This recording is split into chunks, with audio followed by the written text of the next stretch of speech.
ನಮಸ್ಕಾರ. ನಮ್ಮ ಜೀವನದಲ್ಲಿ ನಂಬಿಕೆ ಅಂತ ಹೇಳುವಂಥದ್ದು ಬಹಳ ಮುಖ್ಯ.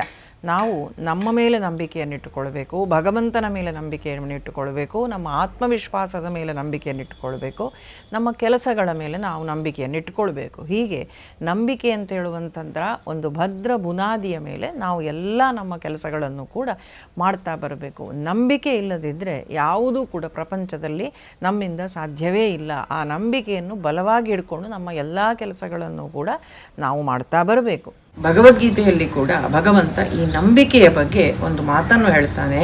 ಶ್ರದ್ಧಾವಾನ್ ಲಭತೆ ಜ್ಞಾನಂ ತತ್ಪರ ಸಂಯತೇಂದ್ರಿಯ ಜ್ಞಾನಂ ಲಬ್ಧ್ವಾ ಪರಾಂ ಶಾಂತಿಂ ಅಚಿರೇಣ ಅಧಿಗಚ್ಚತಿ ಅಂತ. ಅಂದರೆ ಯಾರು ನಂಬಿಕೆಯನ್ನು ಇಟ್ಟುಕೊಳ್ತಾನೋ ಅವನು ಜ್ಞಾನವನ್ನು ಪಡೀತಾನೆ, ಹಾಗೂ ಜ್ಞಾನವನ್ನು ಯಾರು ಪಡೀತಾನೋ ಅವನು ಪರಮಶಾಂತಿಯನ್ನು ಪಡೀತಾನೆ ಅಂತ. ಹಾಗಾಗಿ ಶ್ರದ್ಧೆ, ನಂಬಿಕೆ ಅಂತ ಹೇಳುವಂಥದ್ದು ನಮಗೆ ಬಹಳ ಮುಖ್ಯ. ನಾವಿವತ್ತು ದೇವರನ್ನು ನಂಬುತ್ತೇವಾ ಅಂತ ಹೇಳಿದರೆ ನಾವು ನಂಬಿದ್ದೇವೆ, ಆದರೆ ನಂಬ್ತೇವಾ ಪೂರ್ತಿಯಾಗಿ ನಂಬಿಕೆ ಉಂಟು ಅಂತ ಹೇಳಿದರೆ ನಂಬಿಕೆ ಇಲ್ಲ. ದೇವರು ಬರ್ತಾನಾ, ನಮ್ಮ ಕಷ್ಟ ಸಮಯದಲ್ಲಿ ನಮಗೆ ಸಹಾಯ ಮಾಡಿಯಾನ, ಈ ಪೂರ್ತಿಯಾದಂತಹ ನಂಬಿಕೆ ನಮಗಿಲ್ಲ. ನಾವು ಬಾಯಿ ಮಾತಲ್ಲೇನೋ ಹೇಳುತ್ತೇವೆ ದೇವರನ್ನು ನಂಬಬೇಕು, ಗಟ್ಟಿಯಾಗಿ ಹಿಡ್ಕೊಳ್ಬೇಕು, ಕಷ್ಟ ಸಮಯದಲ್ಲಿ ಸಹಾಯ ಮಾಡ್ತಾನೆ ಅಂತ. ಆದರೆ ಆ ದೃಢವಾದ ನಂಬಿಕೆ ನಮಗಿದ್ದಿದ್ರೆ ನಾವು ಯಾಕೆ ಟೆನ್ಷನ್ ಮಾಡ್ಕೊಳ್ಳೋದು, ನಾವು ಯಾಕೆ ಅತಿಯಾಗಿ ಆಲೋಚನೆ ಮಾಡುವುದು, ಯಾಕೆ ಮಾಡ್ತಾ ಇದ್ದೇವೆ ಅಂದರೆ ನಮಗೆ ಪೂರ್ತಿಯಾಗಿ ನಮಗೆ ನಂಬಿಕೆಯೇ ಇಲ್ಲ. ನಮ್ಮ ಭಾಗವತದಲ್ಲಿ ಒಂದು ಕಥೆ ಬರ್ತದೆ. ಭಾಗವತ ಪುರಾಣ ವೇದವ್ಯಾಸರು ರಚಿಸಿದಂತಹ 18 ಪುರಾಣಗಳಲ್ಲಿ ಒಂದು ಪುರಾಣ. ಅದರಲ್ಲಿ ಒಂದು ಘಟನೆ ಬರ್ತದೇನು ಅಂತ ಹೇಳಿದರೆ, ಒಂದು ಹಳ್ಳಿ ಅಥವಾ ಒಂದು ಊರು ಅಂತ ತೆಗೆದುಕೊಳ್ಳಿ. ಆ ಊರು ಹೇಗಿತ್ತು ಅಂತ ಹೇಳಿದರೆ ಸುತ್ತಲೂ ಕೂಡ ನದಿಯಿಂದ ಆವೃತವಾಗಿ ಸುತ್ತುವರೆದಿದ್ದಂತಹ ಒಂದು ಊರಿತ್ತು. ಆ ಊರಲ್ಲಿ ಬೇರೆ ಸಮಯದಲ್ಲಿ ಏನೂ ತೊಂದರೆ ಇಲ್ಲ, ಆದರೆ ಮಳೆಗಾಲ ಬಂತು ಅಂತ ಹೇಳಿ ಆದರೆ ಆ ಊರಿಗೆ ನೆರೆ ಬರ್ತದೋ, ನದಿ ತುಂಬಿ ಎಲ್ಲಿಯಾದರೂ ಪ್ರವಾಹ ಊರೊಳಗೆ ಬರ್ತದೋ ಅಂತ ಹೇಳುವಂಥ ಹೆದರಿಕೆ ಯಾವಾಗಲೂ ಇತ್ತು. ಆ ಊರಿನಲ್ಲಿ ಒಬ್ಬ ಬ್ರಾಹ್ಮಣರು ವಾಸ ಮಾಡ್ತಾ ಇದ್ರು. ಆ ಪಂಡಿತರು ಏನು ಮಾಡ್ತಿದ್ರು ಅಂದರೆ ಊರಲ್ಲೆಲ್ಲ ಧಾರ್ಮಿಕ ಕಾರ್ಯಗಳನ್ನು ನಡೆಸುವುದು, ಹಾಗೂ ಪ್ರತಿ ದಿವಸ ಸಂಜೆ ಆಗ್ತಿದ್ದ ಹಾಗೆ ಅವರು ಒಂದು ಕಟ್ಟೆ ಬಳಿಯಲ್ಲಿ ಕೂತ್ಕೊಂಡು ಉಪನ್ಯಾಸವನ್ನು ಮಾಡುವುದು, ಒಳ್ಳೊಳ್ಳೆ ವಿಚಾರಗಳನ್ನು ಪ್ರವಚನ ಮಾಡುವುದು, ಇದೆಲ್ಲವನ್ನು ಕೂಡ ಮಾಡ್ತಿದ್ರು. ಅವರ ಪ್ರವಚನ ಉಪನ್ಯಾಸಗಳನ್ನು ಕೇಳಲಿಕ್ಕೆ ಆ ಊರಲ್ಲದೆ ಬೇರೆ ಊರಿಂದಲೂ ಕೂಡ ಜನರು ಬರ್ತಿದ್ರು. ಆ ನದಿಯನ್ನು ದಾಟಿ ಬಂದು ಇವರ ಈ ಜ್ಞಾನಿಗಳ ಪಂಡಿತರ ಉಪದೇಶಗಳನ್ನು ಕೇಳಿ ಹೋಗ್ತಿದ್ರು. ಹೀಗೆ ಸ್ವಲ್ಪ ಕಾಲ ಕಳೆಯುವಾಗ ಒಂದು ದಿವಸ ಮಳೆಗಾಲ ಬರ್ತದೆ. 2 ದಿವಸ ಕಂಟಿನ್ಯೂಸ್ ಆಗಿ ಬಂದಂತಹ ಮಳೆ ಆ ನದಿ ಉಕ್ಕಿ ಹರಿತದೆ. ಆವಾಗ ಪಂಡಿತರು ಮನೆಯಲ್ಲಿದ್ದಾರೆ, ಆಲೋಚನೆ ಮಾಡ್ತಾರಂತೆ, ಇವರಿಗೆ ಪ್ರತಿದಿನ ಮನೆಗೆ ಹಾಲು ಪಕ್ಕದ ಹಳ್ಳಿಯಿಂದ ಬರಬೇಕು. ಹಾಗಾದರೆ ಹಾಲು ತರುವ ಹೆಂಗಸಿ ಇವತ್ತು ಬರಲಿಕ್ಕಿಲ್ಲ, ಯಾಕೆಂದರೆ ನದಿ ಉಕ್ಕಿ ಹರಿತಾ ಉಂಟು, ಅವಳು ಹೇಗೆ ಬರೋದು, ಇನ್ನು 2-3 ದಿವಸ ನಮಗೆ ಹಾಲು ಇರಲಿಕ್ಕಿಲ್ಲ ಅಂತ ಆಲೋಚನೆ ಮಾಡ್ತಾರೆ. ಆದರೆ ಹಾಗೆ ಆಲೋಚನೆ ಮಾಡಬೇಕಾದ್ರೆ ಆ ಹೆಂಗಸು ಬರ್ತಾಳೆ. ಹಾಲು ತೆಕ್ಕೊಂಡು ಬಂದು ಅವಳವರಿಗೆ ಹಾಲು ಕೊಡುವಾಗ ಅವರು ಕೇಳ್ತಾರಂತೆ, ನೀನು ಹೇಗೆ ಬಂದಿ, ನದಿ ಉಕ್ಕಿ ಹರಿತಾ ಉಂಟಲ್ಲ, ನಿನಗೆ ಬರಲಿಕ್ಕೆ ಸಾಧ್ಯ ಆಯಿತಾ ಅಂತ. ಆಗ ಅವಳು ಹೇಳ್ತಾಳೆ, ಬರಲಿಕ್ಕೆ ಸಾಧ್ಯ ಆಯಿತು. ಹೇಗೆ, ನೀವೇ ಹೇಳ್ತೀರಲ್ಲ ಯಾವಾಗಲೂ ಕೂಡ ನಂಬಿಕೆ ಇರಬೇಕು, ದೇವರಲ್ಲಿ ಶ್ರದ್ಧೆ ಇರಬೇಕು ಅಂತ. ಹಾಗೆ ಆ ನಂಬಿಕೆ ಮೇಲೆ ನಾನು ಬಂದೆ. ನಿಮ್ಮ ಮಾತು ಕೇಳಿಕೊಂಡು ನೀವೇ ಉಪನ್ಯಾಸದಲ್ಲಿ ಹೇಳ್ತಿದ್ರಲ್ಲ, ದೃಢವಾದ ನಂಬಿಕೆ ಇದ್ದರೆ ಯಾವ ಕೆಲಸವನ್ನಾದರೂ ಮಾಡ್ಬೋದು ಅಂತ. ಹಾಗೆ ನಾನು ದೇವರಿದ್ದಾನೆ, ದೇವರು ನನ್ನನ್ನು ಕರ್ಕೊಂಡು ಹೋಗ್ತಾನೆ ಅಂತ ಹೇಳುವ ವಿಶ್ವಾಸದಲ್ಲಿ ಇಲ್ಲಿ ತನಕ ಬಂದೆ ಅಂತ. ಆಗ ಇವರು ಆಲೋಚನೆ ಮಾಡ್ತಾರಂತೆ, ಆದರೆ ಇವಳು ಹೇಗೆ ಬಂದ್ಲು, ನಾನು ಹೇಳಿದ ಮಾತಿನ ಮೇಲೆ ಇವಳು ಬಂದ್ಲು ಅಂತ ಹೇಳಿ ಆದರೆ ಮಾತಾಡಿದವ ನಾನಲ್ವಾ, ನನಗೂ ಕೂಡ ಆ ಒಂದು ಇವಳ ರೀತಿಯಲ್ಲಿ ಬರಲಿಕ್ಕೆ ನನಗೂ ಸಾಧ್ಯ ಆಗಬೇಕಲ್ವಾ, ನಾನು ಇನ್ನೂ ಪ್ರಭಾವಶಾಲಿಯಾಗಿ ಮಾಡ್ಬೋದು, ಯಾಕೆಂದರೆ ಮಾತು ಹೇಳಿದವನೇ ನಾನಲ್ವಾ, ಇವಳು ಹೇಗೆ ಬಂದ್ಲು ಅಂತ ನೋಡಬೇಕು, ನನಗೂ ಕೂಡ ಒಂದು ಬಾರಿ ಪರೀಕ್ಷೆ ಮಾಡಿ ಟೆಸ್ಟ್ ಮಾಡಿ ನೋಡಬೇಕು ಅಂತ ಅವಳು ಹೋಗುವಾಗ ಕೇಳಿದ್ರಂತೆ, ನೀನು ಈಗ ಹೇಗೆ ಹೋಗ್ತೀನಿ, ನಾನು ಹೇಗೆ ಬಂದೇನೋ ಹಾಗೆ ಹೋಗ್ತೇನೆ ಅಂತ ಹೇಳ್ತಾಳಂತೆ ಅವಳು. ನೋಡುವ ಇವಳು ಹೇಗೆ ಬಂದ್ಲು ನೋಡುವ, ದೇವರ ಮೇಲೆ ಶ್ರದ್ಧೆ, ನನ್ನ ಮಾತಿನ ಮೇಲೆ ಶ್ರದ್ಧೆ ಇಟ್ಟುಕೊಂಡು ಬಂದಿದ್ದಾಳಲ್ಲ, ನಾನು ಸಹ ನೋಡ್ತೇನೆ ಅಂತ ಹೇಳಿ ಅವಳ ಹಿಂದೆನೆ ಹೋಗ್ತಾರಂತೆ. ಅವಳೇನು ಮಾಡ್ತಾಳೆ, ನದಿ ತುಂಬಿ ಹರಿತಾ ಉಂಟು, ನದಿ ಹತ್ರ ಬಂದಿದ್ದಾಳೆ, ಕೃಷ್ಣ ಅಂತ ಕರೆದುಕೊಂಡು ನೇರ ನದಿಯ ಮೇಲೆ, ನೀರಿನ ಮೇಲೆಯೇ ಸರ ನಡ್ಕೊಂಡು ಹೋಗಿಬಿಟ್ಲು. ಆಗ ಇವರಿಗೆ ಆಶ್ಚರ್ಯ ಆಗ್ತದಂತೆ, ಅಬ್ಬಾ ನಾನು ಹೇಳಿದ ಮಾತನ್ನು ಕೇಳಿ ಬಂದಿದ್ದಾಳೆ ಇವಳು, ಹಾಗಾದರೆ ಮಾತಾಡಿದ ನನಗೆ ಇದು ಸಾಧ್ಯ ಇಲ್ಲವಾ, ಖಂಡಿತ ಸಾಧ್ಯ ಉಂಟಲ್ಲ, ನಾನು ಹೋಗ್ತೇನೆ ಅಂತ ಪಂಚೆ ಮೇಲೆಗೆ ಎತ್ತುತ್ತಾರಂತೆ. ಎತ್ತಿ ನೀರನ್ನೊಮ್ಮೆ ಮುಟ್ಟಿ ನೋಡ್ತಾರಂತೆ, ತುಂಬ ತಂಪುಂಟು, ಆದರೆ ಏನು ಹೋಗ್ತೇನೆ ನಾನಲ್ಲ ಮಾತಾಡಿದವನು ಅಂತ ನೀರೊಳಗೆ ಕಾಲಿಡ್ತಾರೆ, ಮುಳುಗಿ ಬಿಡ್ತಾರೆ. ಆವಾಗ ಅವಳನ್ನು ಕರೆದು ಕೇಳ್ತಾರಂತೆ, ಅಯ್ಯೋ ನನಗೆ ಯಾಕೆ ಆಗಲಿಲ್ಲ, ನೀನು ಓದಿಯಲ್ಲ ಅಂತ. ಆಗ ಅವಳು ಹೇಳ್ತಾಳಂತೆ, ಅಲ್ಲ ಪುರೋಹಿತರೆ, ನೀವು ಬಟ್ಟೆ ಯಾಕೆ ಎತ್ತಿದ್ದು, ನಿಮಗೆ ನಿಮ್ಮ ಪಂಚೆ ಒದ್ದೆ ಆಗ್ತದ ಅಂತ ಹೇಳುವಂಥದ್ದೇ ನಿಮಗೆ ತಲೆಯಲ್ಲಿ ಯೋಚನೆ ಆಯಿತು, ಅಲ್ಲದೆ ನೀವು ಹೇಳಿದ ಮಾತೇನು ಶ್ರದ್ಧೆಯಿಂದ ಬನ್ನಿ ಅಂತ, ನಿಮ್ಮ ಮಾತನ್ನು ಹಿಡ್ಕೊಂಡು ನಾನು ಶ್ರದ್ಧೆಯಿಂದ ಬಂದೆ ಅಂತ. ಅವಳಿಗೆ ಸಾಧ್ಯ ಆದದ್ದು ಇವರಿಗೆ ಸಾಧ್ಯ ಇಲ್ಲದೆ ಆಯಿತು. ಯಾಕೆಂತ ಹೇಳಿದರೆ ಅವರಿಗೆ ಶ್ರದ್ಧೆ ಇರಲಿಲ್ಲ, ಅವರಿಗೆ ಪೂರ್ತಿಯಾಗಿ ನಂಬಿಕೆ ಇರಲಿಲ್ಲ. ನಾವು ಮಾತು ಏನೂ ಆಡ್ಬೋದು, ಆದರೆ ನಮಗೆ ಆ ಮಾತಲ್ಲಿ ಎಷ್ಟು ನಂಬಿಕೆ ಶ್ರದ್ಧೆ ಉಂಟು ಅಂತ ಹೇಳುವಂಥದ್ರ ಮೇಲೆ ಪರಿಣಾಮದ ತೀರ್ಮಾನ ಆಗ್ತದೆ ಅಂತ ಹೇಳುವಂಥದ್ದು. ಇದೇ ರೀತಿಯ ಕತೆ ರಷ್ಯಾದಲ್ಲಿಯೂ ಕೂಡ ಟಾಲ್ಸ್ಟಾಯ್ ಅಂತ ಹೇಳುವಂಥವನು ಬರೀತಾನೆ. ಅಂದರೆ ನಮ್ಮ ಭಾಗವತಕ್ಕೂ ಟಾಲ್ಸ್ಟಾಯ್ ಬರೆದಂಥ ಗ್ರಂಥವು ಎರಡೂ ಕೂಡ ಒಂದೇ ರೀತಿಯಾಗಿ ಮ್ಯಾಚ್ ಆಗ್ತದೆ.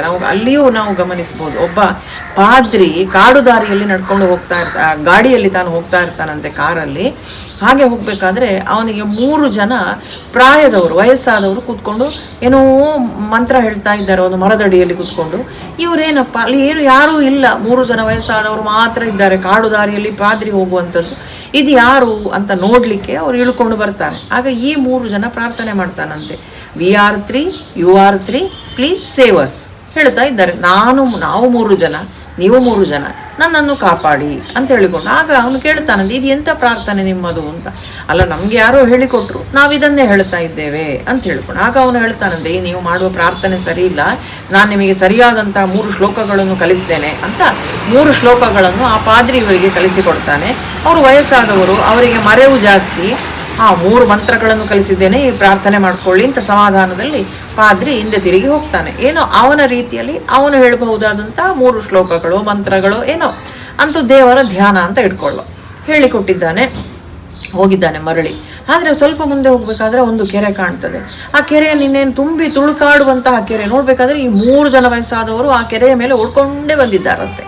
ನೀರಿನ ಮೇಲೆ ನಡ್ಕೊಂಡು ಬಂದವರು ಇವನ ಹತ್ರ ಕೇಳ್ತಾ ಇದ್ದೀವಿ, ನೀವು ಹೇಗೆ ಬಂದ್ರಿ ಅಂದರೆ, ನೀವು ಹೇಳಿದಂತಹ 3 ಮಂತ್ರಗಳಲ್ಲಿ ಕೊನೆಯ ಮಂತ್ರ ನನಗೆ ಮರ್ತೋಯ್ತು ನಮಗೆ ಅಂತ ಹೇಳ್ತಾರಂತೆ ಅವರು, ಅದನ್ನು ಹೇಳಿಕೊಡಿ ಅಂತ. ಆಗ ಅವರು ಕೇಳ್ತಾರಂತೆ, ಕೊನೆಯ ಮಂತ್ರ ಇರಲಿ, ನೀವು ಬಂದದ್ದು ಹೇಗೆ ಅಂತ.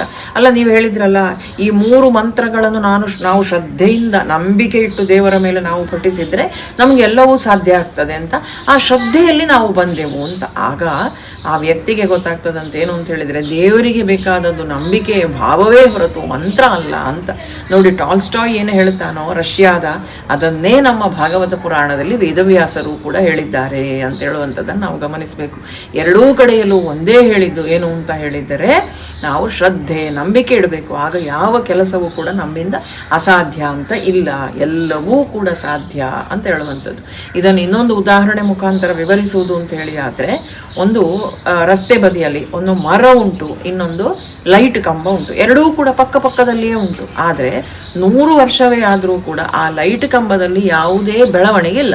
ಅದು ಹೇಗಿತ್ತು ಹಾಗೇ ಇರ್ತದೆ. ಆದರೆ ಮರ ಏನಾಗ್ತದೆ, ಬೇರನ್ನು ಗಟ್ಟಿಯಾಗಿ ಹಿಡ್ಕೊಂಡು ವಿಶಾಲವಾಗಿ ಇನ್ನಷ್ಟು ಬೃಹತ್ತಾಗಿ ದೊಡ್ಡದಾದ ಮರವಾಗಿ ಅದು ಬೆಳೀತದೆ. ಯಾಕೆ ಅಂತ ಹೇಳಿದರೆ, ಅದಕ್ಕೆ ಆ ಬೇರಿನ ಮೇಲೆ ನಂಬಿಕೆ, ಅದಕ್ಕೆ ಆ ಬೇರು ನನ್ನನ್ನು ಗಟ್ಟಿಯಾಗಿ ಹಿಡ್ಕೊಂಡಿದೆ ಅಂತ ಹೇಳುವಂಥ ಆ ಬೇರಿನ ಮೇಲಿನ ವಿಶ್ವಾಸದಿಂದಾಗಿ ಅದಷ್ಟು ವಿಶಾಲವಾಗಿ ಬೆಳೀತದೆ ನೋಡಿ. ಹಾಗಾಗಿ ನಮಗೆ ನಂಬಿಕೆ ಅಂತ ಹೇಳುವಂಥದ್ದು ಆ ಮರಕ್ಕೆ ಬೇರಿನ ಮೇಲೆ ಯಾವ ರೀತಿಯಾದಂತಹ ಶ್ರದ್ಧೆ ಉಂಟು ನೋಡಿ, ಅದುವೇ ನಮಗೂ ಕೂಡ ನಾವು ನಮ್ಮ ಭಗವಂತನನ್ನು ನಂಬಬೇಕು, ನಮ್ಮ ದೇವರನ್ನು ನಂಬಬೇಕು. ಆವಾಗ ನಮಗೆ ಜ್ಞಾನ.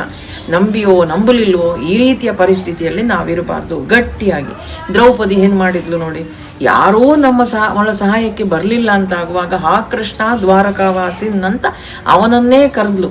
ಅವಳು ಬಟ್ಟೆ ಹಿಡ್ಕೊಂಡು ಕರೆಯುವಾಗ ಅವನು ಬರಲಿಲ್ಲ. ಎಲ್ಲವನ್ನೂ ಕೂಡ ಕೈಯನ್ನೆಲ್ಲ ಬಿಟ್ಟು ಎರಡೂ ಕೈಯನ್ನು ಮೇಲೆ ಮಾಡಿ ದೇವರನ್ನು ಯಾವಾಗ ಕರಿತಾಳೋ ದ್ವಾರಕಾಧೀಶನನ್ನು, ಆಗ ಬರ್ತಾನೆ. ಆಗ ಅವಳಿಗಿದ್ದದ್ದೇನು, ಅವನಲ್ಲಿ ಶ್ರದ್ಧೆ, ಅವನಲ್ಲಿ ನಂಬಿಕೆ, ಅವನಲ್ಲಿ ವಿಶ್ವಾಸ, ಅವನು ಬಂದು ಕಾಪಾಡ್ತಾನೆ ಅಂತ. ನಾವಿವತ್ತು ಅರ್ಧಂಬರ್ಧ ನಂಬಿಕೊಂಡು ಕೂತ್ಕೊಂಡು ನಾವಿವತ್ತು ತುಂಬ ಗೊಂದಲ ಮಾಡ್ತಾ ಇದ್ದೇವೆ, ನಮ್ಮ ಮನಸ್ಸನ್ನೆಲ್ಲ ಕೆಡಿಸಿಕೊಳ್ತಾ ಇದ್ದೇವೆ. ಭಗವದ್ಗೀತೆಯಲ್ಲೇ ಕೃಷ್ಣ ಹೇಳಿದ್ದಾನೆ, ಕರ್ಮಣ್ಯೇವಾಧಿಕಾರಸ್ತೆ ಮಾ ಫಲೇಶು ಕದಾಚನ. ನಿಮಗೆ ನಿಮ್ಮ ಕರ್ಮದ ಮೇಲೆ ಅಧಿಕಾರ. ನಂಬಿಕೆ ಕಳ್ಕೊಳ್ಬೇಡಿ, ಶ್ರದ್ಧೆ ಕಳ್ಕೊಳ್ಬೇಡಿ, ಕರ್ಮವನ್ನು ಮಾಡ್ತಾ ಇರಿ, ಫಲ ಸಿಕ್ಕಿಯೇ ಸಿಗ್ತದೆ, ಫಲವನ್ನು ನಾನು ಕೊಡ್ತೇನೆ ಅಂತ. ಅನನ್ಯಾಸ್ ಚಿಂತಯಂತೋ ಮಾಂ ಯೇ ಜನಾಃ ಪರ್ಯುಪಾಸತೆ ತೇಷಾಂ ನಿತ್ಯಾಭಿಯುಕ್ತಾನಾಂ ಯೋಗಕ್ಷೇಮಂ ವಹಾಮ್ಯಹಂ. ಅನನ್ಯವಾದಂಥ ಶ್ರದ್ಧೆಯಿಂದ ಭಕ್ತಿಯಿಂದ ಯಾರು ನನ್ನನ್ನು ಪೂಜಿಸ್ತಾರೋ ಅವರ ಯೋಗಕ್ಷೇಮವನ್ನು ನಾನು ನೋಡಿಕೊಳ್ತೇನೆ ಅಂತ ಭಗವಂತ ಹೇಳುವಂಥದ್ದು. ನಾವು ಸಾಮಾನ್ಯ ಜನರೇ, ನಾವು ಒಳ್ಳೆಯವರು ಸಾತ್ವಿಕರು ಅಂತ ಆದರೆ ನಾವೇನು ಆಲೋಚನೆ ಮಾಡ್ತೇವೆ, ನಾವು ಯಾರಿಗಾದರೂ ಮಾತು ಕೊಟ್ಟೆವು ಅಂತಾದರೆ ಆ ಮಾತನ್ನು ನೆರವೇರಿಸಬೇಕು ಅಂತ ಹೇಳುವಂಥದ್ದು ನಮ್ಮ ಮನಸ್ಸಲ್ಲಿ ದೃಢವಾಗಿರ್ತದೆ ಅಲ್ವಾ. ಆದರೆ ನಾವು ಸಾಮಾನ್ಯ ಮನುಷ್ಯರೇ ನಮ್ಮ ಮಾತಿಗೆ ಬದ್ಧರಾಗಿದ್ದೇವೆ ಅಂತ ಆದರೆ ದೇವರು ಕೊಟ್ಟಂತಹ ಮಾತು, ಭಗವದ್ಗೀತೆಯಲ್ಲಿ ಬರ್ತದೆ ಈ ಶ್ಲೋಕ. ಹಾಗಾದರೆ ದೇವರಿಗೆ ಅವನು ಕೊಟ್ಟಂತಹ ಮಾತನ್ನು ನೆರವೇರಿಸಿಕೊಡ್ಬೇಕು ಅಂತ ಹೇಳುವಂಥ ಭಗವಂತನಿಗೆ ಆ ಪ್ರಜ್ಞೆ ಇರುವುದಿಲ್ವಾ? ನಾವೇನು ಮಾಡಬೇಕು ಅಂದರೆ ನಮಗೆ ನಂಬಿಕೆ ಮಾತ್ರ ಮುಖ್ಯವಾದದ್ದು, ಅವನಲ್ಲಿ ಅನನ್ಯವಾದಂತಹ ನಂಬಿಕೆ. ಮಂಕುತಿಮ್ಮನ ಕಗ್ಗದಲ್ಲಿ ಹೇಳ್ತಾರೆ DVG ಅವರು, ನಂಬದಿದ್ದನು ತಂದೆ ನಂಬಿದನು ಪ್ರಹ್ಲಾದ, ನಂಬಿಯೋ ನಂಬದಿರೋ ಇಬ್ಬಂದಿ ನೀನು, ಕಂಬದಿಲೋ ಬಿಂಬದಲೋ ಮೋಕ್ಷ ಅವರಿಂಗಾಯ್ತು, ಸಿಂಬಳದಿ ನೊಣ ನೀನು ಮಂಕುತಿಮ್ಮ ಅಂತ. ಹಿರಣ್ಯಕಶಿಪು ದೇವರನ್ನು ನಂಬಲೇ ಇಲ್ಲ, ಪ್ರಹ್ಲಾದ ನಂಬಿದ. ಇವನಿಗೆ ಕಂಬದಿಂದ ಅವನು ಬಂದು ಮೋಕ್ಷ ಕೊಟ್ಟ, ಮಗನಿಗೆ ಬಿಂಬ ರೂಪದಲ್ಲಿ ಅನುಗ್ರಹ ಮಾಡಿ ನಾರಸಿಂಹ ರೂಪದಲ್ಲಿ ಅವನಿಗೂ ಕೂಡ ಅನುಗ್ರಹವನ್ನು ಮಾಡಿದ. ನಾವು ನಂಬಿದ್ದೇವೋ ಅಂದರೆ ನಂಬಿದ್ದೇವೆ, ನಂಬಲಿಲ್ವಾ ಅಂದರೆ ಇಲ್ಲ. ನಮಗೆ ಆ ಒಂದು ಕ್ಲಾರಿಟಿ ಇಲ್ಲ, ಪೂರ್ತಿಯಾಗಿ ನಮಗೆ ಶ್ರದ್ಧೆ ಇಲ್ಲ. ನಾವು ಸಿಂಬಳದಿ ನೊಣ ನೀನು ಮಂಕುತಿಮ್ಮ. ಸಿಂಬಳದಿ ನೊಣ ಅಂದರೆ ಈ ಇಂದ್ರಿಯಗಳೇನುಂಟಲ್ಲ, ನಮಗೆ ಈಗ ಸುಖ ಕೊಡುವಂಥ ಎಲ್ಲ ವಿಚಾರಗಳುಂಟಲ್ಲ, ಇದರಲ್ಲೇ ಮುಳುಗಿದ್ದೇವೆ ನಾವು. ಏನಾದರೂ ನಮ್ಮ ಜೀವನದಲ್ಲಿ ಒಳ್ಳೆಯದು ನಡೆಯಿತು ಅಂತೇಳಿ ಆದರೆ ನಾನು 2-3 ವರ್ಷ ಪ್ರಯತ್ನ ಪಟ್ಟೆಪ್ಪ, ಇವತ್ತು ಒಳ್ಳೆ ದಾರಿಯಲ್ಲಿದ್ದೇನೆ, ಇಷ್ಟು ವರ್ಷದ ನನ್ನ ಶ್ರಮ ಅಂತ. ಏನಾದರೂ ಕೆಟ್ಟದಾಯಿತು ಅಂತ ಹೇಳಿದರೆ ದೇವರನ್ನು ನಾವು ಹೇಳಿಬಿಡ್ತೇವೆ. ಹಾಗೆ ಆಗಬಾರದು. ನಾವು ಅವನಲ್ಲಿ ಅಚಲವಾದ ಶ್ರದ್ಧೆ ನಂಬಿಕೆಯನ್ನು ಇಟ್ಟುಕೊಳ್ಬೇಕು. ನಮ್ಮ ಜೀವನದ ಗೆಲುವಿಗೂ ಕೂಡ ಅವನೇ ಕಾರಣ, ಸೋಲಿಗೆ ನಮ್ಮ ಕರ್ಮಗಳೇ ಕಾರಣ. ಆದರೆ ಸೋತ ಸಂದರ್ಭದಲ್ಲಿಯೂ ಅವನು ನಮ್ಮ ಕೈ ಹಿಡಿತಾನೆ ಅಂತ ಹೇಳುವಂಥ ನಂಬಿಕೆ ನಮ್ಮಲ್ಲಿರಬೇಕು. ಒಂದು ಮಗುವಿಗೆ ತಾಯಿಯಲ್ಲಿರುವಂತಹ ನಂಬಿಕೆ ಹಾಗೆ. ಹುಟ್ಟಿದ ತಕ್ಷಣ ಮಗು ಅಳುತ್ತದೆ, ಯಾಕೆ ಅಂದರೆ ಅದಕ್ಕೆ ಭಯ, ಹೊಸ ವಾತಾವರಣಕ್ಕೆ ಬಂದಿದೆ ಭಯ. ಆದರೆ ಯಾವಾಗ ಆ ತಾಯಿ ಮಗುವನ್ನು ಹಿಡ್ಕೊಳ್ತಾಳೋ ಆಗ ಅದಕ್ಕೊಂದು ನಂಬಿಕೆ ಬರ್ತದೆ ನೋಡಿ. ನಿಧಾನಕ್ಕೆ ಅಮ್ಮನ ಹತ್ರವೇ ಆ ಮಗು ಹೋಗ್ತದೆ. ಯಾಕೆಂದರೆ ಅದಕ್ಕೆ ಆ ನಂಬಿಕೆ ತಾಯಿ ಹತ್ರ, ನನಗೆ ಅಲ್ಲಿ ಸುರಕ್ಷತೆ ಉಂಟು, ನನಗೆ ಅಲ್ಲಿ ಆತ್ಮೀಯತೆ ಸಿಗ್ತದೆ, ನನಗೆ ಭದ್ರತೆ ಅಂತ ಅದನ್ನು ತಾಯಿಯನ್ನು ಅದು ಹಿಡ್ಕೊಳ್ತದೆ. ಹಾಗೇನೆ ಮತ್ತು ಸ್ವಲ್ಪ ದೊಡ್ಡದಾದ ಹಾಗೆ ತನ್ನ ಕುಟುಂಬದ ಇತರರನ್ನೆಲ್ಲ, ಅಜ್ಜನನ್ನೋ ಅಜ್ಜಿಯನ್ನೋ ಚಿಕ್ಕಪ್ಪನನ್ನೋ ಮಾವನನ್ನೋ ಅದು ನಂಬುತ್ತದೆ ನೋಡಿ. ಹಾಗೆಯೇ ನಂಬಿಕೆ ಅಂತ ಹೇಳುವಂಥದ್ದು ನಮ್ಮ ಒಳಗೆ ಒಂದು ಸುರಕ್ಷತೆ ಭಾವವನ್ನು ಮೂಡಿಸ್ತದೆ. ನಾವು ದೇವರಲ್ಲಿ ನಾವು ನಮ್ಮ ತಾಯಿಯನ್ನು ನಂಬುವ ರೀತಿಯಲ್ಲಿ ನಾವು ನಂಬಿಕೆಯನ್ನಿಡಬೇಕು, ಶ್ರದ್ಧೆಯನ್ನಿಡಬೇಕು. ಬೇರಿನ ಮೇಲೆ ನಂಬಿಕೆ ಇಟ್ಟು ವಿಶಾಲವಾಗಿ ಬೆಳೆಯುವಂತಹ ವೃಕ್ಷದ ರೀತಿಯಲ್ಲಿ ಭಗವಂತನಲ್ಲಿ ನಂಬಿಕೆ ಇಟ್ಟು ನಾವು ನಮ್ಮ ಆತ್ಮವಿಶ್ವಾಸವನ್ನು ಹೆಚ್ಚಿಸಿಕೊಂಡು ಯಾವುದೇ ಕೆಲಸ ಆಗಲಿ ಇದು ನನ್ನಿಂದ ಸಾಧ್ಯ ಇಲ್ಲ ಅಂತ ನಾವು ಆಲೋಚನೆಯನ್ನೇ ಮಾಡಬಾರ್ದು. ಸಂಕುಚಿತ ಮನೋಭಾವವನ್ನು ಬಿಟ್ಟು ಬಿಡಬೇಕು ನಾವು. ಹಾಗಾಗಿ ಆ ರೀತಿಯಾದಂತಹ ಜೀವನವನ್ನು ನಾವು ಮಾಡುವ, ನಂಬಿಕೆಯನ್ನು ನಾವು ಗಟ್ಟಿಗೊಳಿಸುವ, ಇಂದ್ರಿಯ ಸುಖಗಳಲ್ಲಿ ಮುಳುಗಿ ಭಗವಂತನನ್ನು ನಾವು ನಿರ್ಲಕ್ಷಿಸುವ ರೀತಿಯಲ್ಲಿ ಆಗಬಾರ್ದು. ಹಾಗೆ ಆಯಿತು ಅಂತಾದರೆ ದೇವರಿಗೇನೂ ನಷ್ಟ ಇಲ್ಲ. ನಂಬಿದ್ರೂ ನಂಬದಿದ್ರೂ ಲಾಭವಾಗಲಿ ನಷ್ಟವಾಗಲಿ ಅದು ನಮಗೆ ಅಂತ ಹೇಳುವಂತಹ ಸತ್ಯವನ್ನು ನಾವು ತಿಳ್ಕೊಳ್ಳುವ. ಶುಭವಾಗಲಿ, ಮಂಗಳವಾಗಲಿ. ಕೃಷ್ಣ ಅರ್ಪಣಮಸ್ತು.